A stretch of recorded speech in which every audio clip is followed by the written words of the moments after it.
Cash, are you going to help Mama harvest some tomatoes?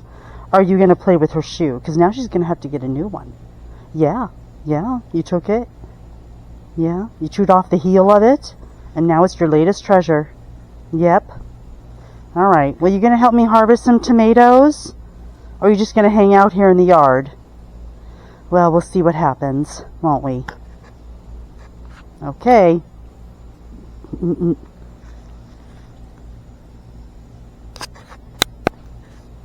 Yeah, you got that look. You got that look. Like, no, I'm not going to help you, Mama. All right, fine. Mama's got to go harvest some tomatoes, though, because she wants to can some cherry tomatoes. Okay, y'all, I just wanted to show you the final harvest. Is that not some delicious cherry and grape tomatoes and yellow pear tomatoes? And the 2 cucumbers that I harvested off that volunteer cucumber plant. So now I'm going to prepare these for water bath canning, and I will show you the final products when I'm done. Oh, and also as a side note, I wanted to share that any of the tomatoes that I picked today that had like little splits in them, or that just weren't up to par, that I wanted to add to the canning, I went ahead and have laid them out on a plate. And then there were even like just some seeds from when I strained the tomatoes that I picked. So I added them to this jar, and we'll be doing some seed saving from these tomatoes. So I really should not have to buy any tomato seeds for a long time. As many volunteers as I've had, as many tomato seeds as I've been able to save. But I do get a lot of splits, especially in the pear tomatoes. I don't know for whatever reason, but they tend to split a lot with the water retention and the rain. So anyway, I just put those aside, and I'm going to do some seed saving from those and just put them aside for future planting. And I also wanted to note that from the time I first planted yellow pear tomatoes, like maybe 1 to 2 years ago, the tomatoes that are growing now are way larger than the ones I planted in previous years.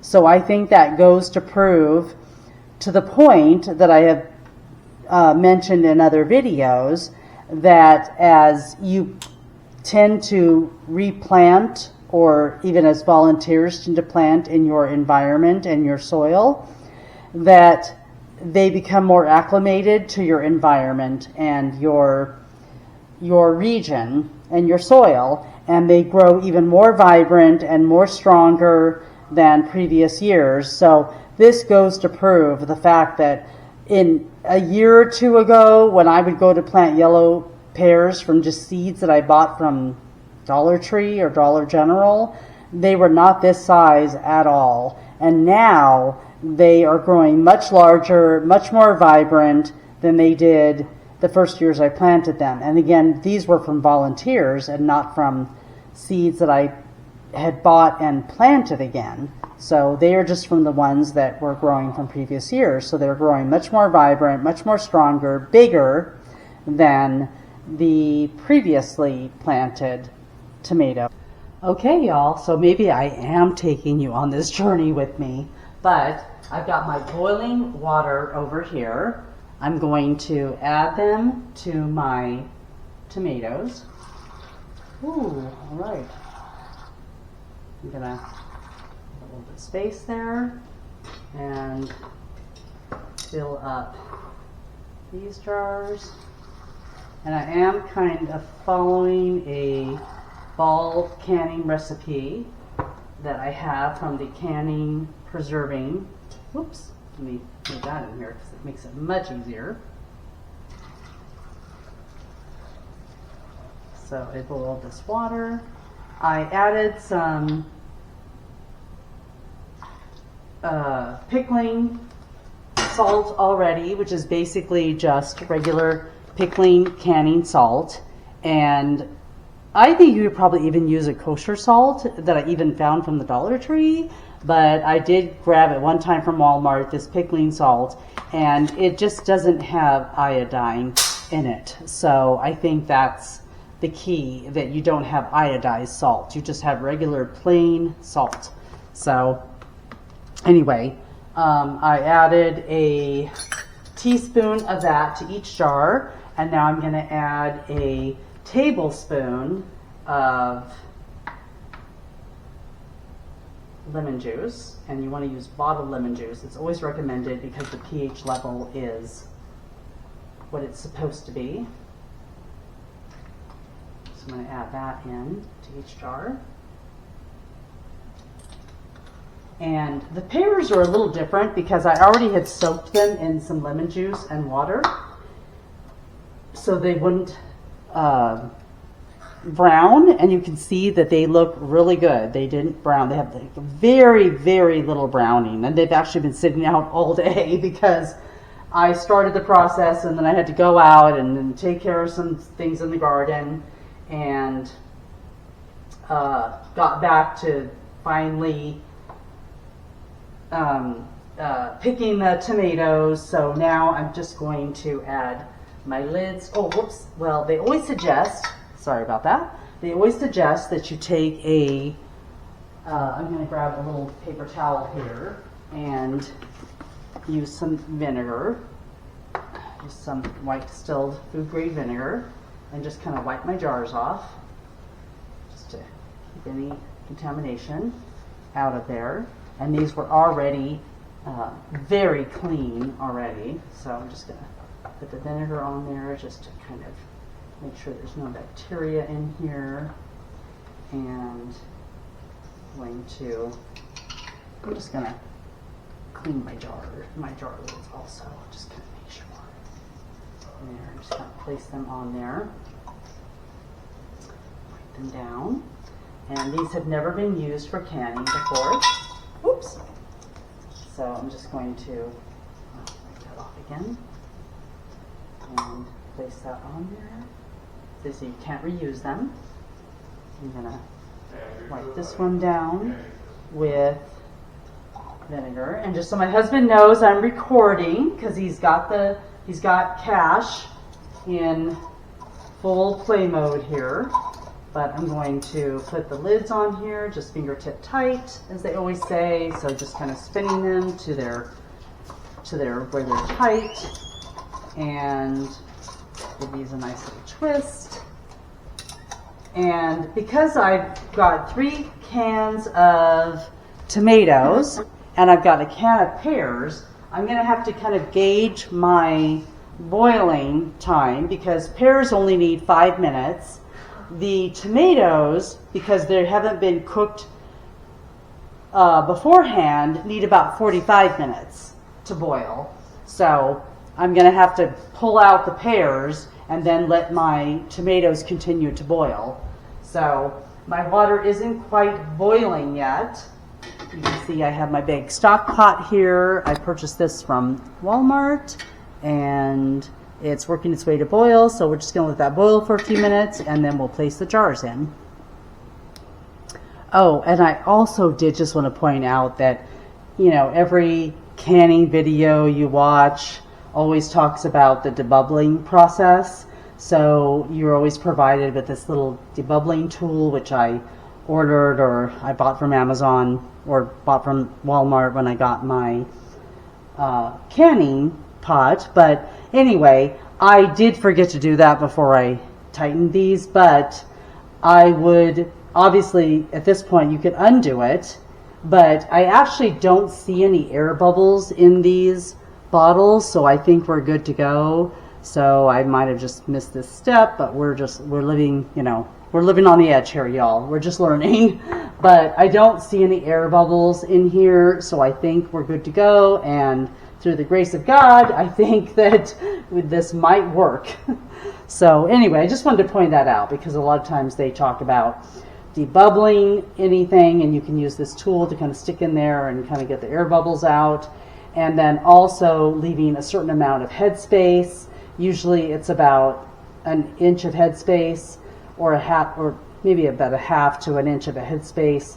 But I was making sure I just left them up to like the shoulder of the jar. So just from watching many other videos and reading the books, I just kind of knew to do that. So, you know, in case anything kind of expands. But so hopefully everything will go okay here. And when the water comes to a boil, we will go from there. Okay, y'all, so the timer went off for my pears. I'm going to try and lift them out. And I don't know if any people do a combination of things, but I am diving in, and I'm hoping I don't burn myself. But I'm going to go in here and try to grab out my pear jar. Lift that out. Okay, y'all. This is not going as planned. Alright, we're going to try to lift it out one more time.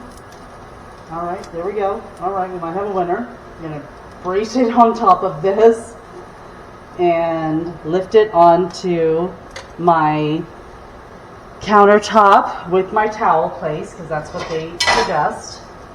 You don't want to place it on just a cooled countertop. Alright, y'all, we did it. Oh my god. I thought we were going to light up the place on fire at first, but we got it out. That was not probably the highly recommended method, but there we go. And there's my pears. Oh my gosh. The only thing I would have done to these pears, which I forgot to do, was I was going to add some cinnamon to them. I did add a little, they soaked in lemon juice so they wouldn't turn brown, and then I added a tablespoon of sugar to them, even though they were already totally sweet. And I was going to add a cinnamon or cinnamon stick to them, but I forgot. And I guess you can just add them when you go to, you know, put them on your yogurt or ice cream that you want to add them to later. But there you go. I'm so excited. I canned some pear tomatoes. So you let everything sit overnight. So I'm going to let the I'm getting so excited here. I gotta set my timer for my tomatoes. I don't think it'll hurt. I'm just gonna do 40 minutes here. Okay. And again, I'm going by the ball canning book that I have over here. And I actually want to order the new ball canning book, but this is the blue book, Canning to Preserving, and I was actually following this, I think this recipe right here, tomatoes packed in water, and whether they're whole, halved, or quartered. So it was recommending how much lemon juice to add or citric acid, the salt optional, but I still added like a teaspoon of salt to them, and the tomatoes whole in this case and not peeled. And then I did the hot packing method here, and then added a tablespoon of lemon juice to each jar. And then I'm letting them boil for 45 minutes. So we're going to keep letting these boil. All right, y'all, we'll follow up when they're done. Okay, so my timer went off for my 5 minutes, and I'm not going to lift anything up from the rack. I'm going to take my jar lifter out here, and so I did see some air bubbles coming out when I stopped the boiling process. So I don't know if that means that they soiled, I mean if they if they sealed properly or not. I guess I'll know tomorrow once they cool. I'm gonna pour a little water off here. Once they cool, and I will be able to take the ring off, and then if the lid doesn't separate from the jar, I'll know that they properly sealed. So I don't know, I hadn't seen any videos or anything about that, about little bubbles coming off of the jars after everything finished boiling, so I thought that was kind of interesting. I was just seeing all these like kind of air bubbles coming up into the, you know, into the pot. So I don't know. We'll see. But I do know that if you wait, like I said, if we wait until tomorrow, at least like 12 hours, and oh, I heard a little pop. Oh, I see some little bubbles coming off of this one right here. If you can see that, I'm going to lower my camera. There is some little bubbles coming off of there.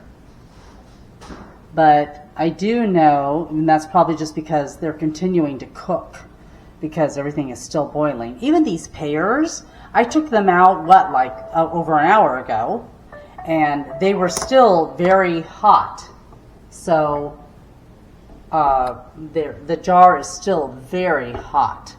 So, but I didn't see any air bubbles rising up. But I do see them in the tomatoes. But again, they were boiling for 45 minutes in there.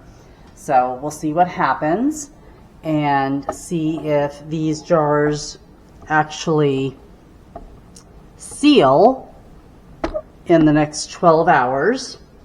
And I will share with you all what's happening. But for now, I'm going to let them sit here for the rest of the night. And of course, I'm going to let this water boil. I'm going to let this boiling water just settle here. And then that will actually just be used for watering out in the garden, because we don't let any water go to waste. Even though we have an abundance of water out here in Tennessee, we always get lots of rain. We haven't had any rain for like the last 2 weeks or so. So we're going to let this just cool down, and then I'll use it to water out in the garden. But I will follow up in the morning and see how everything went, and see if I got some good seals on these jars, and we'll see how it goes. That's all I can say. So y'all have a good night, and I will check in with you in the morning. And that's Cash, of course, wanting to go outside. So I gotta let him out. Okay, y'all, so it's the next day. I let them cool overnight, 12 hours like the directions said, and now they're just sitting on the counter. I removed the lids. I have tested the jars. Oh, yeah, that's awesome. They were all tested, sealed, great. This is the truth right here, doing it live on camera. And then my pears. Oh, just awesome. So I feel that this was a success, and I can't wait to try more. So I hope you all will try it. Preserve your harvest that you get. And I finally dove into it, and I'm so happy I did. And now I'm going to move on to just do probably just some cold refrigerator pickles. So I have a lot of the lemon cucumbers that are coming in, so I need to preserve those. Plus I had those 2 cucumbers that I showed earlier that I harvested, so I need to preserve those. So anyway, y'all have a wonderful day and keep growing.